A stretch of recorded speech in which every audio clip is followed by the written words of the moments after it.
The Hound and the Hare.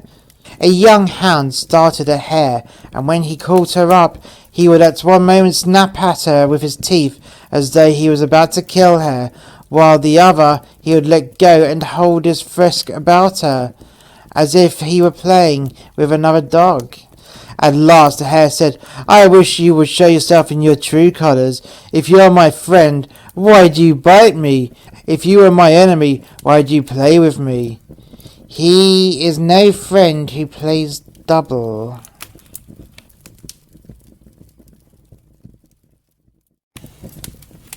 The Lark and the Farmer. A lark nested in a field of corn and was rearing her brood under cover of the ripening grain. One day, before the young were fully fledged, the farmer came to look at the crop, and finding it yellowing fast, he said, "I must send round word to my neighbours to come and help me reap this field." One of the young larks overheard him, and was very much frightened, and asked her mother whether they hadn't better move house at once. "There's no hurry," replied she. "A man who looks to his friends for help will take his time about a thing."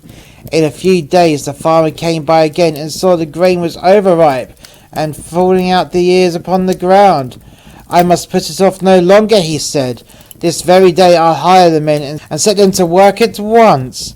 The lark heard them and said to her young, "Come, my children, we must be off. He talks no more of his friends now, but he's going to take things in hand by himself.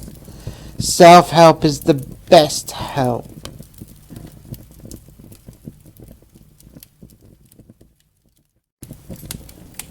The Lion and the Ass. A lion and an ass set up partners and went hunting together. In course of time they came to a cave in which there was a number of wild goats.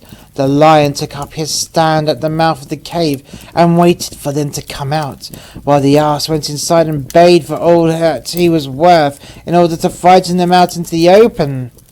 The lion struck them down one by one as they appeared, and when the cave was empty, the ass came out and said, "Well, I scared them pretty well, didn't I?" "I should think you did," said the lion. "Why, if I hadn't known you were an ass, I should have turned and run myself."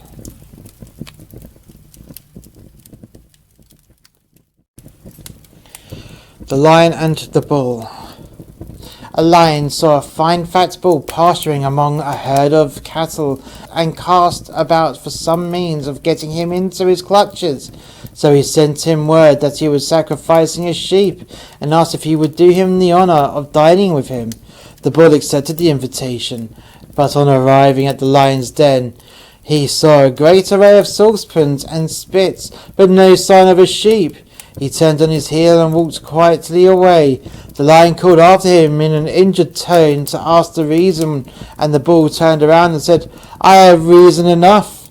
When I saw your preparations, it struck me at once that the victim was to be the bull and not a sheep. The net is spread in vain in sight of the bird."